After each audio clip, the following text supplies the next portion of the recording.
Pada hari ini mari kita kenang orang-orang yang telah kita sakiti dengan lidah dan tangan kita. Kenanglah saudara-saudara kita, saudara, tetangga kita, dan siapa saja hamba Allah di muka bumi ini. Mungkin kita pernah kasar, pernah menyebarkan fitnah yang menjatuhkan kehormatannya. Mungkin juga kita pernah berbuat dusta untuk menimbulkan kebencian ke orang kepadanya. Datanglah hari ini, saudara. Datanglah kepada siapapun ia. Jangan korbankan akhirat kita hanya karena godaan dunia. Dengan ketulusan hati mohonlah maaf darinya. Kembalikan kehormatan yang telah kita hancurkan. Kembalikan kedamaian yang sudah kita kacaukan. Terutama kepada guru-guru kita. Datanglah meminta maaf hari ini. Saudara-saudara, para aidin, aidat, hamba-hamba pilihan, para kekasih Rasul. Tasbih, tazkir kita panjatkan hanya kepada Allah. Zat yang telah menciptakan Idul Fitri, hari yang membebaskan manusia dari segala perbuatan dosa dan kekhilafan di masa lalu, dan dibukakannya segala pintu maghfirah di pintu ars yang jauh sana. Lalu Allah memerintah supaya selesai Ramadan ini, hidup kita senantiasa diarahkan untuk mencari ridhonya, menghabiskan hidup dalam rangka mencari ridho Allah, agar di dunia hidup kita bahagia, di akhirat nanti jadi hamba-hamba yang ditimang-timang, disayang-sayang oleh Allah Subhanahu wa Ta'ala.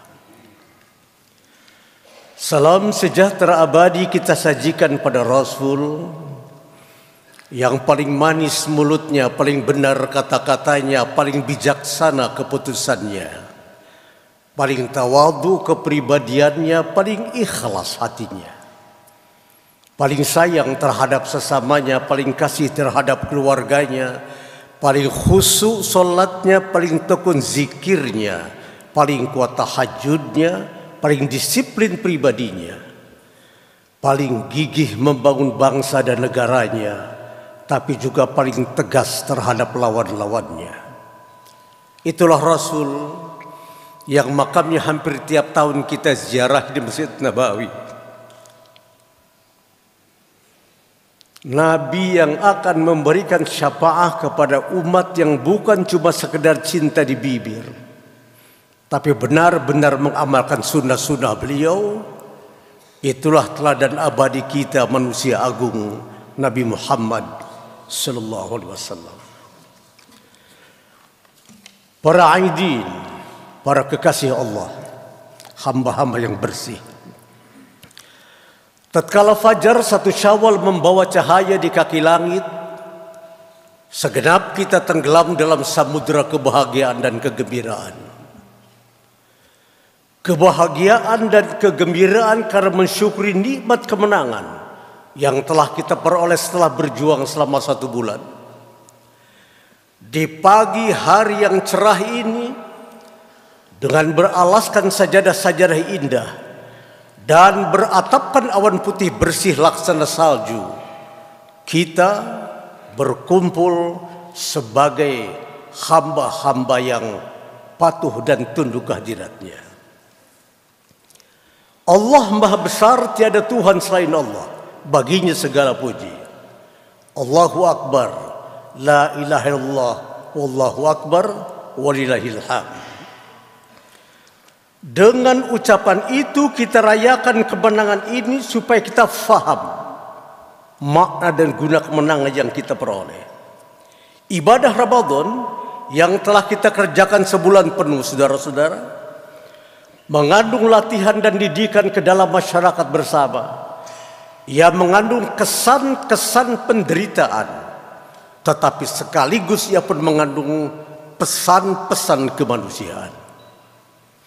Dari jendela kemanusiaan kita akan merasakan betapa penderitaan hidup yang diderita oleh saudara-saudara kita, orang yang tidak mempunyai.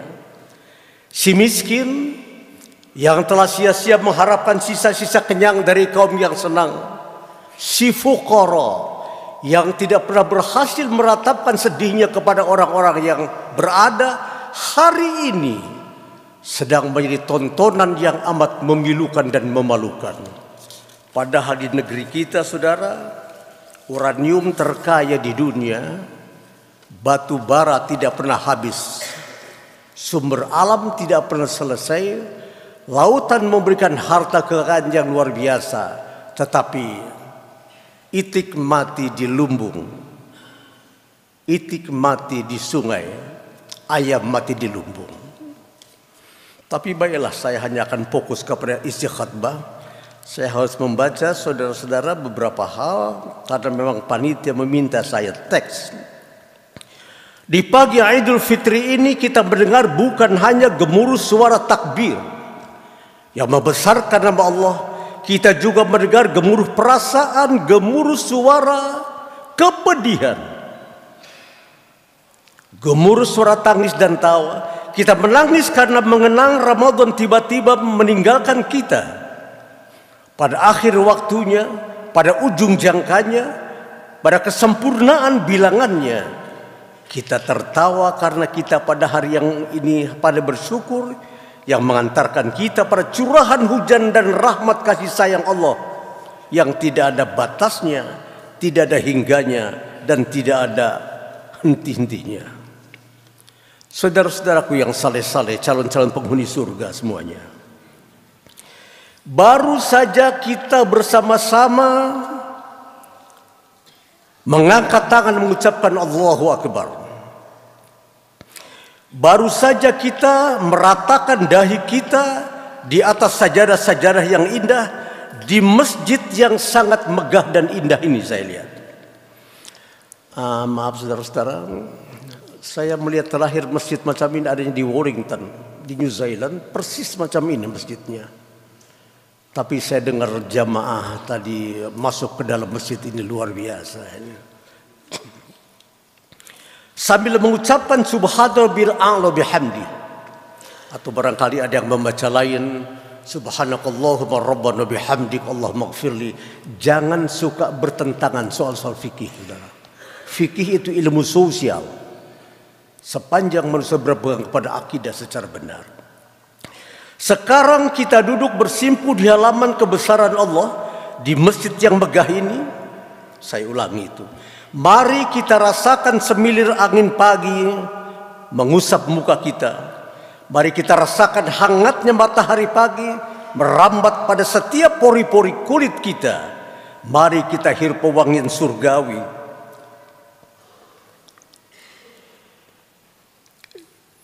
yang memancar dari kebesaran Idul Fitri.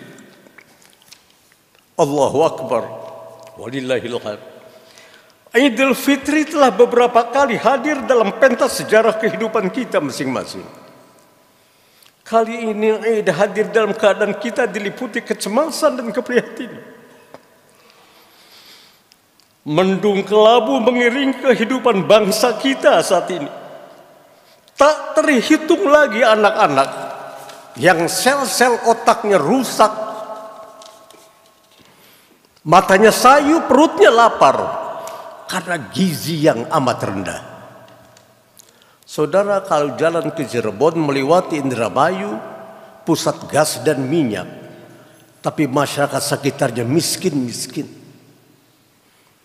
Kalau saudara masuk Bangka, pusat timah, masyarakatnya miskin-miskin. Saudara masuk ke Sulawesi Tengah, uranium terkaya di dunia, masyarakat kita miskin-miskin. Fa aina tadhhabun? Kemana kita mau pergi? Kemarin dalam khutbah saya di Markas Besar Tentara Nasional Indonesia di Cilangkap, saya mengungkapkan gitu. Kita lanjutkan, saudara. Saudaraku yang saleh-saleh, calon-calon penghuni surga semuanya. Jika terjadi kebenaran terabaikan, amar ma'ruf nahi mungkar tidak diindahkan, anak-anak yatim fakir miskin tidak mendapat perhatian yang layak. Dalam tafsir Ibnu Abbas, beliau mengatakan Allah akan memberikan teguran. Saya pergunakan bahasa paling sopan, teguran. Saya tidak menyebutkan dosa, teguran. 3 teguran kepada masyarakat macam itu. Pertama, dari sesama, berupa pertengkaran antar golongan, serang menyerang dan merajalelnya fitnah. Bukankah sekarang sedang terjadi? Teguran kedua dari Allah. Sekali lagi, saya tidak menyebut titik kutukan. Teguran kedua, dari bawah, berupa kerusuhan yang terus-menerus, perampasan hak-hak yang tidak bertanggung jawab, dan penjarahan yang tidak mengenal belas kasihan. Sekarang sedang terjadi. Yang ketiga dari atas, akan terjadi kekejaman para elit dan mereka tidak peduli pada rakyat miskin. Sekarang sedang terjadi.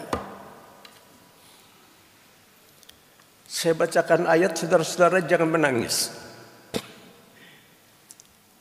Jangan pegang-pegang dada. Saya ingin singkap daun nampak buah bicara. Mari kita lihat fakir miskin dan yatim piatu. Ara'aital ladzi yukadzibu biddin.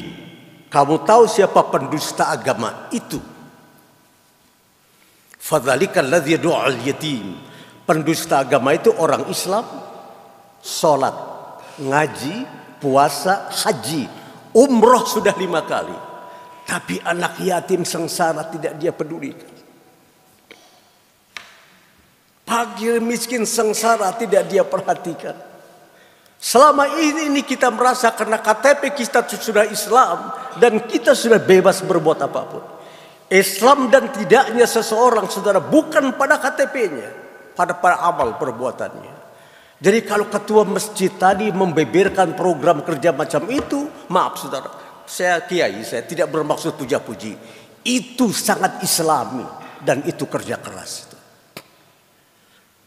Waktu ketua masjid sedang memberikan laporan di sini, saya bukan kagum, saya tarik napas, saudara. Ini orang hebat betul, saya pikir ini. Saya kiai, mungkin saya jago nahu, soropangi, bayan, bawa semua ilmu. Mungkin kalau saya tertabrak mobil, saudara, yang keluar otak saya itu buku mungkin. Tapi saya kagum pada ketua masjid macam itu tadi itu. Yang sabar adinda bekerja membangun umat ini. Mari kita lanjutkan. Karenanya mulai hari ini mari kita arahkan kehidupan kita kepada Allah dengan cara mengamalkan segala perintahnya sambil terus menebarkan cinta dan kasih sayang terhadap sesama, memperbaiki amal ibadah. Betapa banyak manusia yang celaka hidupnya bukan karena kekurangan harta, saudara. Bahkan dia berada pada posisi serba berkecukupan, tapi yang membuat dia gagal menemukan dirinya sendiri karena ia gagal mengendalikan hawa nafsunya. Saudara-saudaraku yang saleh-saleh, ikhlas saya bicara. Sebagai kiai saya ikhlas bicara. Saya kasihan para pejabat tinggi yang tidak punya agama. Kasihan saya. Dia akan pening berpikir jabatannya untuk apa itu. Bagaimana orang berlomba-lomba cari jabatan tidak beragama? Saya kasihan orang kaya yang tidak beragama. Kekayaannya untuk apa itu? Semua kita akan dihisap, saudara. Saya kira semua kita akan berjumpa di alam mahsyar. Iman kita ini iman-iman minimalis. Kita akan masuk alam mahsyar. Untuk apa harta tanpa ibadah? Saya pakai bahasa akademik sebentar, saudara. Islam bukan simbol-simbol. Islam itu nilai-nilai. 100 kali saudara ngaku muslim umat Rasulullah, kelakuan macam Yahudi, kafir juga di hadapan Allah. Tidak ada garanti kalau kita sudah mengaku muslim kita selamat dunia akhirat itu. Banyak di antara kita melakukan puasa rohani tapi melupakan puasa sosial. Jadi puasa di mana kita tidak tampil yang membuat orang terusik hati dan emosinya karena kita lebih mewah dengan komunitas yang ada, dan kita membuat kesenjangan terhadap yang ada di sekeliling kita. Saudara-saudara, hidup sederhanalah, apa adanya. Orang tahu siapa kita. Jangan sampai orang bertanya dari mana dia dapat harta hidup semewah itu. Kalau ada harta, salurkan persiapan kita di akhirat yang akan datang. Harta kita itu kan cuma yang sudah diamal jariahkan, yang sudah diwariskan, yang sudah kita makan, yang di bank, bukan harta kita. Saya yang khutbah, nanti majlis taklim saya bisa rinci itu. Kesederhanaan, qanaah dalam menjalankan hidup, itulah yang dicontohkan baginda Rasul yang agung. Bukankah salah satu pesan Ramadan kepada kita, saudara? Kita tidak boleh terjerat kenikmatan jangka pendek sambil menghancurkan aset-aset hidup jangka panjang yang kualitasnya jauh lebih abadi dan luhur. Renungkan nasihat saya itu. Saudara-saudara, ya fama bi ni'mat rabbika fahadits. Allahu akbar walillahil hamd. Allah bermaksud melatih kita melalui Ramadan agar kita lebih matang dan dewasa dalam menentukan pilihan mana yang tepat, antara yang baik dan buruk, benar dan salah, halal dan haram. Kita menjadi lebih awas untuk dapat membedakan mana suara yang mengajak ke surga dan mana suara yang menjerumuskan kita ke dalam kebinasaan. Bukankah sirkulasi hidup ini berkisar pada dua persoalan tadi, baik buruk, benar salah? Itulah yang dimaksud oleh Nabi. Puasa adalah madrasah yang mendidik, mengontrol pikiran dan imajinasi. Indahnya Islam, saudara. Indahnya Islam. Beruntung kita dapat hidayah. Indahnya Islam. Saudara-saudara, kalau kita dapat uang haram atau ada uang halal tapi banyak rezeki haram di rumah kita, uang anak yatim, uang mustadafin, uang sabdillah, uang gharimin, yang 8 itu. Kalau kita makan barang haram, darah kita terkontaminasi barang haram. Kalau darah kita haram, Bapak percaya, sujud tidak mungkin khusyuk. Percaya Bapak. Kita sholat sujud, kita baca Subhanakallahumma rabbana bihamdika Allahumma ighfirli ya Allah ya ghafur rahim, atau Subhanallahi ala bihamdi. Kalau sujud saudara lupa pada Allah, tolong periksa. Bulan ini mengkonsumsi apa kita? Jadi asyik masyuknya kita berpelukan, bercinta dengan Allah kalau tubuh ini bersih. Itu sebabnya konsep rezeki dalam agama bukan banyak, tapi halalan, thayyiban, mubarakah. Islam, dahsyatnya lihat Islam itu. Qad aflaha man zakkaha wa khaba man dassaha. Ya, sungguh beruntung orang-orang yang mensucikan kalbunya. Ya. Kita lanjutkan. Nanti waktu kita terlalu siang. Dalam ibadah puasa ada 3 aspek yang fundamental. Mendekatkan diri pada Allah. Ini pernah saya rinci dalam ceramah saya di Jerman beberapa hari kemarin. Mensucikan diri, membangun kesalehan sosial. Bayangkan saudara, kalau ini bisa kita wujudkan selesai Ramadan, Republik yang kita cintai, Negara Kesatuan Republik Indonesia ini jadi surga di muka bumi.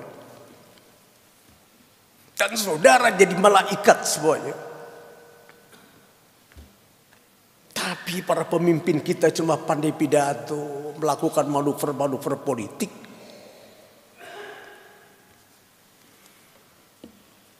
Allah dengan Rahman dan Rahimnya menyuruh kita untuk melakukan puasa, mulai dari melaparkan perut, mengeringkan tenggorokan, mengendalikan diri dari kenikmatan sesaat yang disimpulkan dengan seks. Kenapa yang membatalkan puasa sejengkal di atas pusat dan sejengkal di bawah pusat? Kenapa itu yang membatalkan puasa? Saudara pelajari kehidupan dunia ini. yang menyebabkan dunia tidak pernah aman dan selalu kacau. Dua itu, sejengkal di atas pusat, sejengkal di bawah pusat. Islam juga yang benar, saudara. Islam juga yang benar, yang merusak tatanan dunia. Manusia bisa serakah karena dua itu. Aina Syekh. Kita bisa lihat prinsip-prinsip masyarakat madani dalam Al-Mumtahanah. Itu prinsip negara sejahtera ada 6. Dalam preambel Undang-Undang Dasar 45 masuk semua itu. La yusyrik, tidak boleh menganut sistem ketuhanan yang tidak di luar satu. La yusyrik, tadi sin ra qaf, yang kedua la yusyrik, tidak boleh serakah. Wala yaznin, tidak boleh jaga etika hidup. Wala yaznin. Wala yaqtulna auladahunna, jaga generasi muda. Wala yatina bibuhtan, jangan fitnah memfitnah di negeri itu. Wala ya'sinaka fi ma'ruf, jangan merasa diri paling benar siapapun kita. Saudara, adik-adik para mahasiswa, para sarjana S2, S3 barangkali, bongkar literatur leadership. Siapa di dunia orang yang pernah berkata, ikuti selama aku benar, wala ya'sinaka fi ma'ruf? Cuma satu, Muhammad Rasulullah.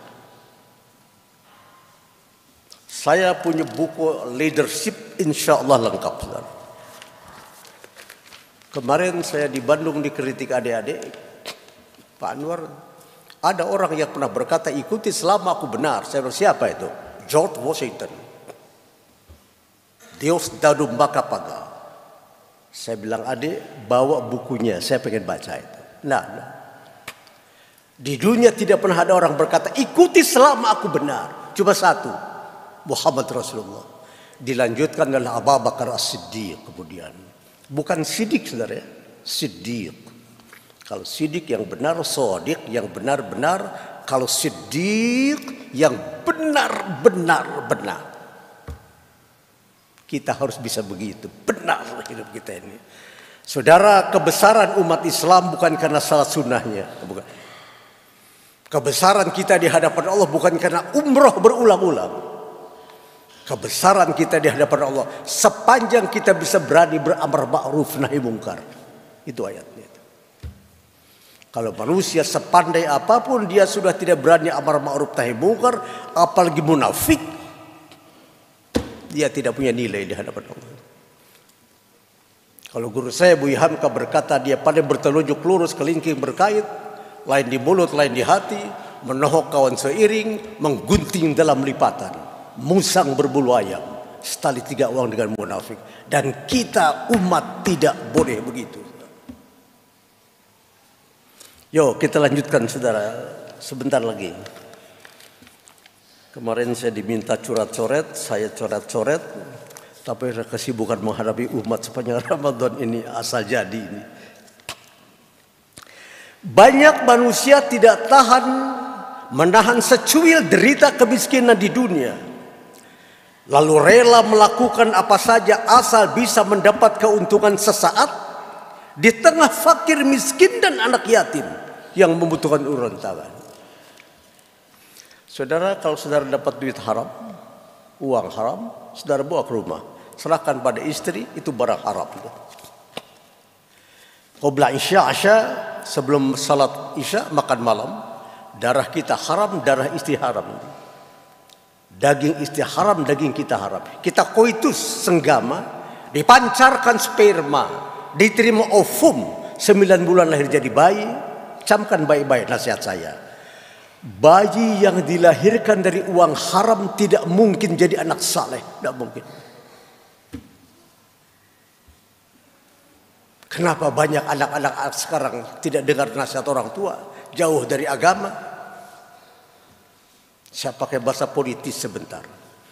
Anak-anak muda sekarang tidak mampu menerima tongkat estafet kepemimpinan bangsa. Kenapa?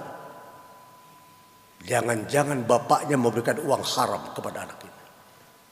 Dan itu merata. Umat Islam tidak mau makan makanan haram. Iya. Tapi kita mendapat rezeki dari barang-barang haram.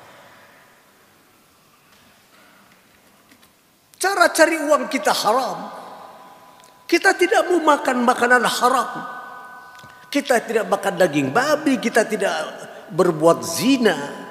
La yazni zani hina yazni wa huwa mu'min. Tapi makanan kita makan hasil haram. Bagaimana itu?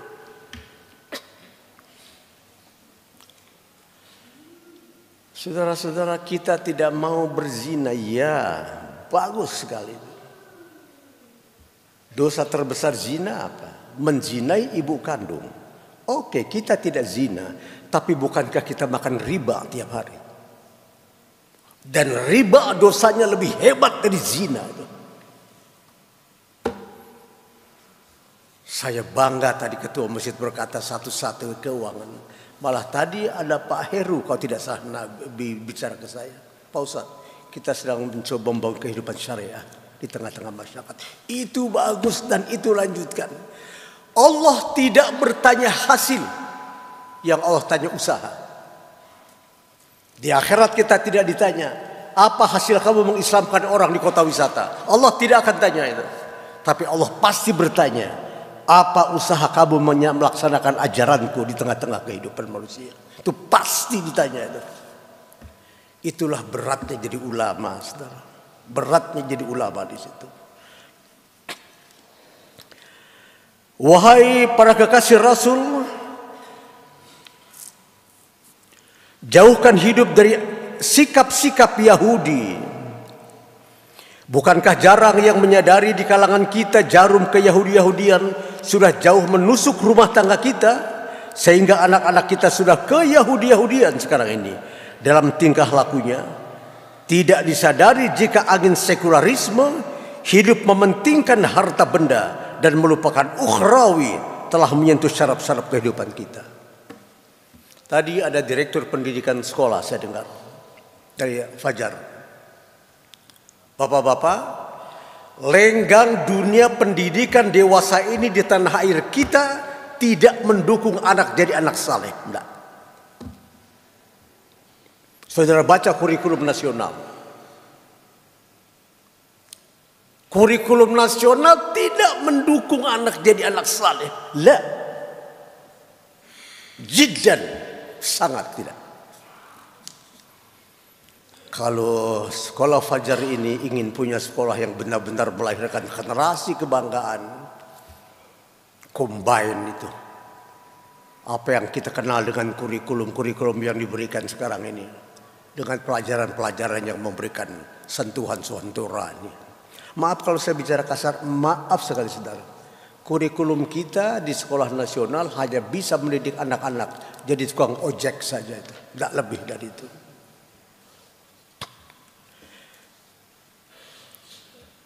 Dulu saudara-saudara kalau saya sedang ceramah ke Timur Tengah, ke Jordan sebutlah itu.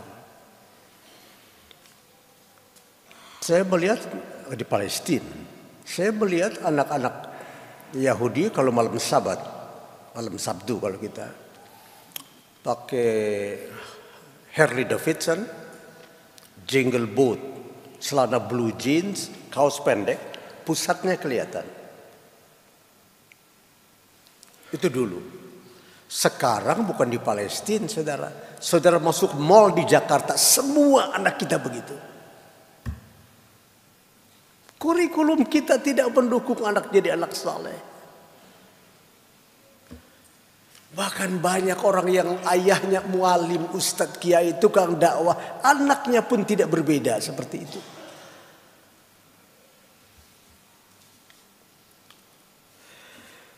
Wahai para kekasih Rasul, sudah waktunya mulai saat ini kita mengambil sikap yang bijaksana, mengadakan penampilan yang lebih arif, agar kelihatan lebih dewasa, lebih matang dalam pengalaman, agar lebih jernih dalam bersikap, lebih sehat dalam bertindak.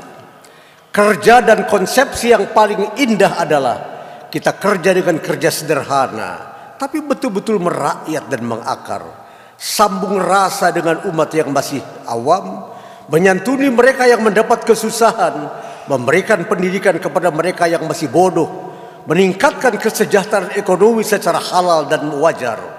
Sederhana kedengarannya, tapi inilah langkah strategis langsung mengenai hati umat. Inilah amaliyah utama umat sekarang ini. Jadi sekali lagi saudara, apa yang dikatakan ketua masjid tadi itu benar. Benar itu benar. Dan itu harus dijadikan as-sirat al-mustaqim, jalan lurus kita dalam membangun Baitullah ini. Bapak-bapak, kalau masjid hanya untuk sholat, tidak usah bangun masjid. Buat apa? Alam ini semua masjid. Umat Islam bisa sholat dimanapun, kecuali tempat maksiat. Kenapa Allah menyuruh kenapa Nabi membangun masjid? Waktu hijrah masuk Kuba, bukan Kuba Fidel Castro, masuk Kuba sebuah 4 km dari Madinah. Pertama Nabi membangun masjid. Kenapa Nabi bangun masjid? Sebab fungsi masjid yang sebenarnya pusat peradaban umat manusia. Ini yang kita miskin sekarang. Saudara, waktu salah seorang pejabat tinggi memaksa saya untuk tidak khutbah di sini, katanya Pak Kiai di tempat saya karena umat sudah menunggu. Saya bilang tidak. Saya sudah menyanggupi di Darussalam. Allah menunjukkan, kata Allah katakan itu. Ini saya sampaikan semuanya kepada saudara-saudara. Terhadap kehidupan macam ini, Allah Subhanahu wa taala menuntun kita guna menunjukkan masyarakat adil dalam kemakmuran. Ini konsep Islam, makmur dalam keadilan. Subhanallah, Islam, indahnya Islam. Al-yawma akmaltu lakum dinakum wa atmamtu alaikum ni'mati wa raditu lakum al-Islam madina. Kita lanjut sedikit lagi, setengah menit lagi saudara. Pada hari ini mari kita kenang orang-orang yang telah kita sakiti dengan lidah dan tangan kita.